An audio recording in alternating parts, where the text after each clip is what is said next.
Okay, so I am Vanessa, and I will be reviewing both the problem and why this issue is important to social work. And we chose to discuss the topic of transgender participation in sports. So, over the past several years, there has been an increased focus on creating policies that aim to prohibit a transgender person's ability to participate in sports. These policies tend to emphasize blocking a transgender individual who has transitioned from male to female from participating in sporting activities with people who are assigned the female sex at birth. One of the main arguments revolves around whether or not a transgender woman will have an unfair competitive advantage over biologically female competitor biologically female competitors in sporting activities.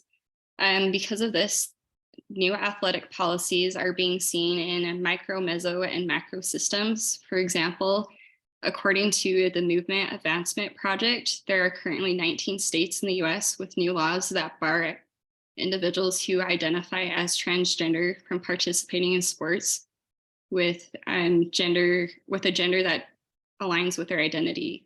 Additionally, there has been national debate about whether Title IX, which prohibits sex-based discrimination in educational settings, also protects gender identity. Debate about Title IX also includes whether or not transgender students can participate in sports teams in K-9 schools as well as colleges. As a result, this year at the federal legislative session, there was a bill introduced titled HR 734, which aims to prohibit individuals who are assigned male at birth from participating in sports programs designed for females in school settings. At the international level this past week, the World Athletic Council barred transgender individuals who've gone through male puberty from participating in women's track and field athletics in sporting events. So why this matters to social workers? Many policies introduced to address transgender participation in sports argue that they are providing social justice to one population or another. This argument is made regardless of whether or not the proposed laws are viewed as anti-trans or pro-trans rights. In these situations, it is easy to create biased policies which lead to legalized discrimination and systematic oppression of the populations affected by the policy. This is an issue for the social work profession because it highly values principles of social justice as a framework for creating change and advocating for marginalized groups. Additionally, anytime new policies are created, unintended consequences occur. Sometimes these result in negatively impacting individuals who are not the targeted populations. For example, changes to the track and field qualifications prevented Caster Semenya from participating in the 2020 Olympics. Caster had previously won 2 Olympic gold medals. She was legally assigned the female sex at birth and identifies herself as a female and a woman. However, her body has developmental differences that cause her to naturally produce higher levels of testosterone, which prevented her from competing in running in track events unless she participated in a 6-month treatment that would reduce her testosterone levels. This example illustrates how policy can oppress individuals through discrimination, even if they are not the targeted population of the policy. It also demonstrates why this is necessary for social workers to be involved in addressing these policy changes. And I'll turn the time over to Lindsay. One story that really kind of caught my attention a few years ago on this issue was a story of a female high school senior in Connecticut who had been competing in track and field since she was a young girl. And by 4th grade, she was really excelling and winning. And so she was kind of a promising track star. And as a senior, she ended up breaking 5 different school records, one that hadn't been broken since 1976. So when her senior spring season came, it just so happened that 2 biological boys who identified as girls switched divisions and they took first and second place, which knocked her off the podium, and she wasn't able to go to regionals. And this caught my attention because if these transgendered women were not allowed to compete against her, she would have moved on, and this really could have changed the outlook of her athletic future. And stories like this just worry me that this issue is pushing women out of their own sports. There is a reason why women's sports were created, and it is because men and women are biologically built differently. And allowing transgendered individuals to compete in women's sports seems to be a disservice to women who have been working for and achieving athletic goals during their entire lives. So according to the Social Work Code of Ethics, we should not be discriminating on the basis of sexual orientation. And I think it's easy to automatically see the need to protect the at-risk population, and this would be the transgendered athletes. But I also feel like this is a policy case where if we advocate too strongly for one population, we will ultimately be hurting another population.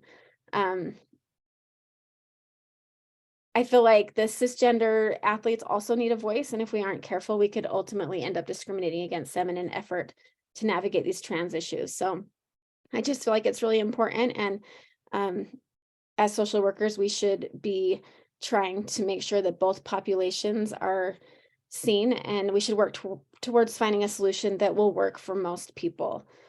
As far as the public view goes, it seems that there's one group that is prioritizing inclusion and another group that is wanting fairness and safety. But I thought it was interesting because the Washington Post found that even as an increasing number of Americans know and support transgendered people, many still say that they don't think it is fair for transgender athletes to compete against cisgender athletes. I thought that was really interesting. And then another research study by Pew found that 58% of Americans say that they would highly favor policies that would require transgender athletes to compete on teams that match the sex that they were assigned at birth. And only 17 oppose or strongly oppose them. And then 24% were neither for or against these policies. But that study shows that the majority of Americans do see a problem with placing no restrictions on transgender athletes. And with everything that I have read and in my own opinion, I really feel like this isn't an issue about trying to be transphobic or to be discriminatory towards the transgender population. I feel like it's just an issue more of just trying to make things fair for all. I think it's also interesting that the International Olympic Committee currently, they do allow transgendered athletes to compete with the gender that they identify with, but they have an interesting eligibility standard, and that is just that they require the total serum testosterone levels to be suppressed below 10 nanomoles per liter for at least 12 months prior to and during the competition. But I found a study that showed that the testosterone suppression provides only a very small reduction in the difference between the biological muscle mass, size, and strength for a transgendered woman. So the testing in this study, it included result levels for both males and females for body composition, muscle mass, muscle strength, bone geometry, tendon properties, VO2 max, respiratory function, and cardiovascular function. And there are clear differences in all of these biological baselines and the way that they function between the two sexes. And so there are more issues than just that testosterone level to be looked at when comparing the baselines for these athletes. I feel like as social workers, we definitely do not want to see transgendered people feeling like they don't have a place in athletics. They absolutely do. But I think that there is kind of this stigma placed on defenders of women's sports and with this issue that kind of claim advocates as being transphobic or closed-minded. And I think that this can cause transgendered individuals to feel like they are not seen or valued. And I know that there are people who are transphobic and closed-minded, but overall, like I said earlier, I do think that Americans just want to see both sides and be supportive of both populations. But I do see that there are unintended consequences in advocating for transgendered individuals to not be able to participate in women's sports. A pragmatic approach that I feel like could be helpful would be to create a new division for transgendered athletes. I think this would be valuable to both trans men and trans women. We hear a lot about the issue of trans women, but what about the trans men? I feel like they're always going to be at a disadvantage if they try to compete against biological men. And so if there were different categories, then I feel like all populations would be protected. And I also remember during a class discussion, it was mentioned that there aren't very many transgendered athletes at the high school level, but I feel like having separate divisions or categories could make it more comfortable for more to come out and join the competition, and also just provide that level of protection for all athletes and all of the work that they have been putting in for years and years to be able to compete at a level that is fair and reasonable. And now I will turn the time to Meigan. Oh gosh, it's a little bit difficult for me to argue the counterpart to Lindsay. A lot of the research that I looked at was very similar. Looking at the genetic makeup, there's lots of studies that have been done and are currently being done to measure different hormone levels and what plays into effect. And, are there going to need to be more restrictions on different types of hormones or different criteria met for transgendered individuals to participate in the sports that they identify with. Lindsay had mentioned testosterone levels, particular, that the Olympic Committee has set forth guidelines for. And they are looking, I think a lot of different research is being done. I noted a couple different studies that were looking at other hormones and what that would look like to even the playing field and have transgendered individuals able to participate with the gender that they identify with. I think one of the big arguments that I would say in allowing transgendered individuals to play sports with the gender they identify with is that social work doesn't just look at an individual from one domain. We're basing all of this off of an individual's biology, but we look at our psychosocial spiritual evaluations, and we recognize that an individual is made up of so much more than just their biology. And so from a social work standpoint, to exclude somebody solely based on their biological makeup, that discounts the entire rest of who they are.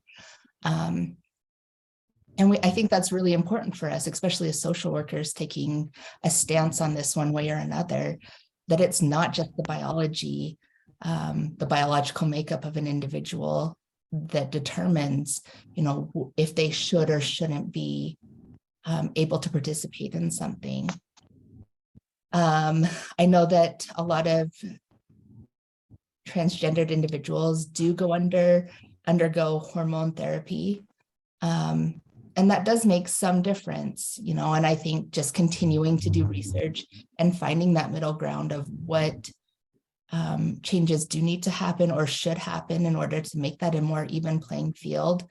But I also looked at many kind of interviews that were done where even at kind of adult levels and higher playing levels, it's not really realistic for an entire league to be dedicated to transgendered individuals.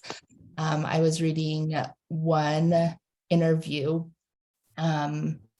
with one of the Australian Football League commissioners who stated they would have a really hard time finding even 66 transgendered athletes to play at a competitive level within the entire country.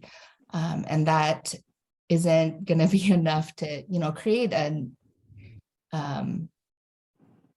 kind of equivalent playing field as kind of the male and female leagues have.